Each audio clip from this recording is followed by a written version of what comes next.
नमस्कार, यह है कहानियों का संसार किस्सा कहानी और मैं अनघा जोग लेकर आपको सुना रही हूँ नागार्जुन जी का उपन्यास रतिनाथ की चाची। तो पिछले एपिसोड में हमने सुना कि रतिनाथ अपनी चाची के पास रहकर आगे पढ़ने वाला है। आइए सुनते हैं आगे। उमानाथ बूढ़ानाथ पाठशाला भागलपुर में रहकर पढ़ रहा था।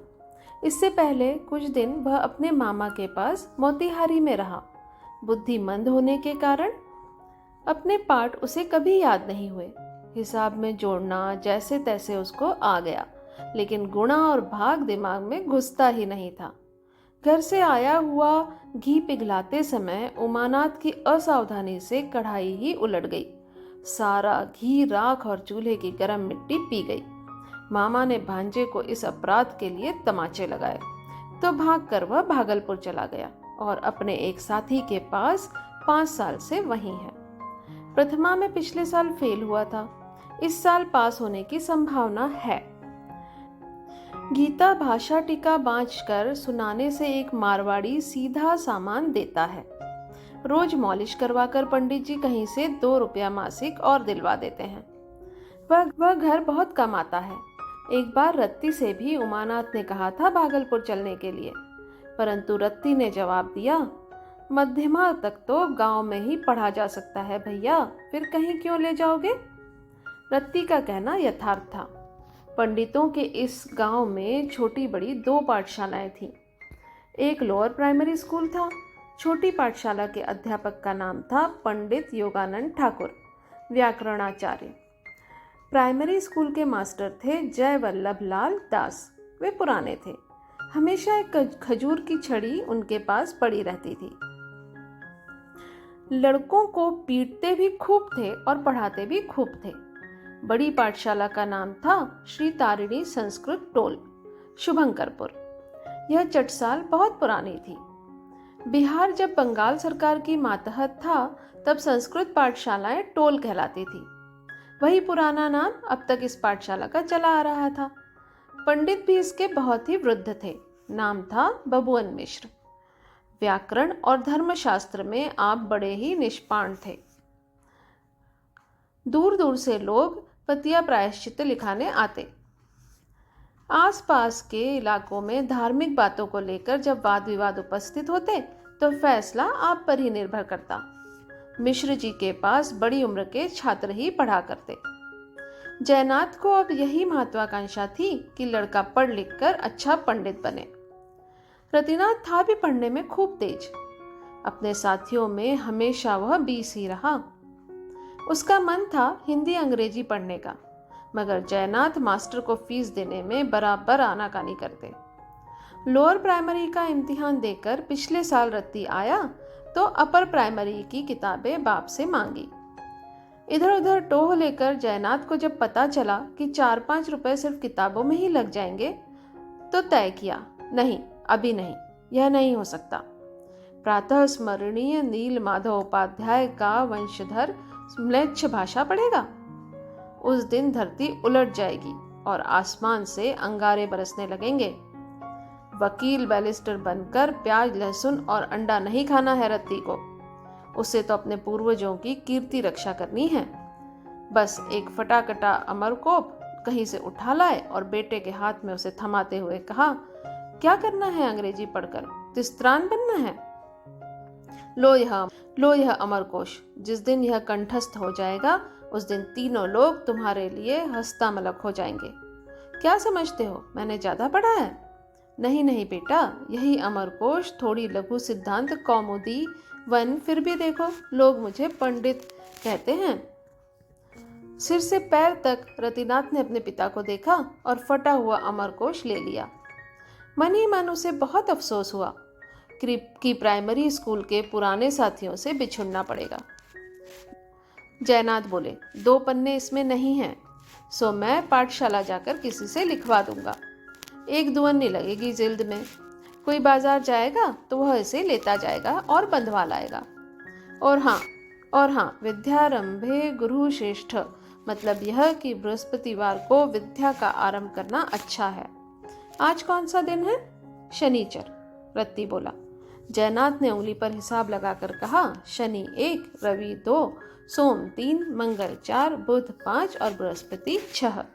आज से 6वें दिन हमारे साथ तुम चलना।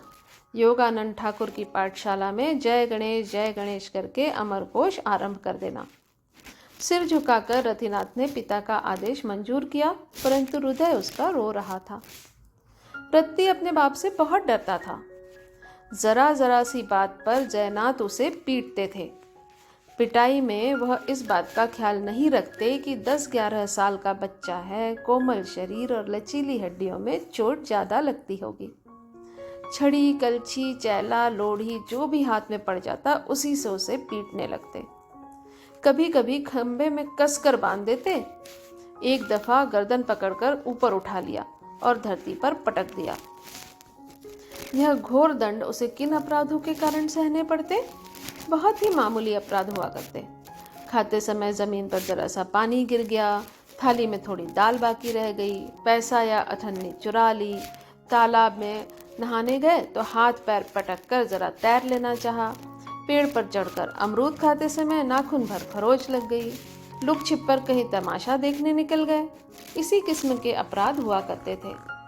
पिता के भय से रतिनाथ जी भर कभी दौड़ नहीं लगा सकता था। खिलखिलाकर खूब हंसना उसके लिए स्वप्न की वस्तु थी। पेड़ पर चढ़ना कल्पना मात्र थी। चाची उसे बहुत बचाती थी। इसी से उसका रोम रोम चाची के प्रति कृतज्ञ था। किसी के मुंह से चाची की शिकायत सुनता तो गुस्से के मारे उसके छोटे छोटे नथुने फड़कने लगते। और अभी चाची नहीं थी। जयनाथ ने एक दिन कहा था, उमानाथ की माँ 20-25 रोज में लौटेंगी। यह अरसा रत्ती के लिए पहाड़ था। बहुत ही बच बच कर उसे चलना था। रसोई तो खैर जयनाथ खुद भी खुशी खुशी कर लेते थे। घर के और कामों में भरसक रत्ती भी हाथ बटाता। बचा हुआ समय वह पढ़ाई में लगाता। इंद्रमणि के घर में रामायण का एक बड़ा सा पोथा था, तुलसीदासी। रत्ती ने निश्चय किया कि 5 दिन वह रामायण बाँचने में लगा देगा। डरते हुए उसने बाप से अपनी यह इच्छा प्रकट की। वे राजी हो गए। इंद्रमणि स्वयं तो अब थे नहीं। तीनों लड़कियां बाप के वैभव की मालकिन थी।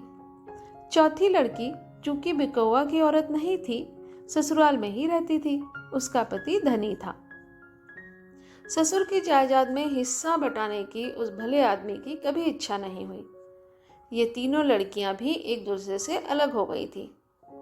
10-10 बीघा खेत एक एक के हिस्से पड़ा था। 3 में से एक निसंतान थी। एक के एक लड़का और दूसरे के 2 लड़कियां थीं। तीनों नाम मात्र ही सधवा थीं। 5 दिन में रत्ती अयोध्या कांड के अंत तक पहुंच गया। बृहस्पतिवार के दिन रतिनाथ ने पाठशाला में जाकर अमरकोश आरंभ किया। जयनाथ ने अपने बटुए से एडवर्ड छाप का 1 रुपया निकाला और लड़के के हाथ पर धर दिया। कहा, गिरो पंडित जी के पैरों पर, प्रणाम करो। रत्ती ने रुपया गुरुजी के पैर पर रख दिया, फिर प्रणाम किया। गदगद होकर पंडित जी ने आशीर्वाद दिया। आयुष्मान भव, विद्यावान भव। अगले दिन सुबह तरकुलवा के लोगों को मालूम हो ही गया कि गौरी आई है। कब आई, क्यों आई, कैसे आई, इस जिज्ञासा ने पुरुषों से अधिक स्त्रियों को ही चंचल बनाया। लोगों को इतना भर पता लग सका कि कलेजे की बीमारी है। डॉक्टर ने हिलना डुलना तक मना कर रखा है। लेकिन इससे क्या, लोग तो हिल डुल सकते थे। उनका तो घर से निकलना वर्जित नहीं था।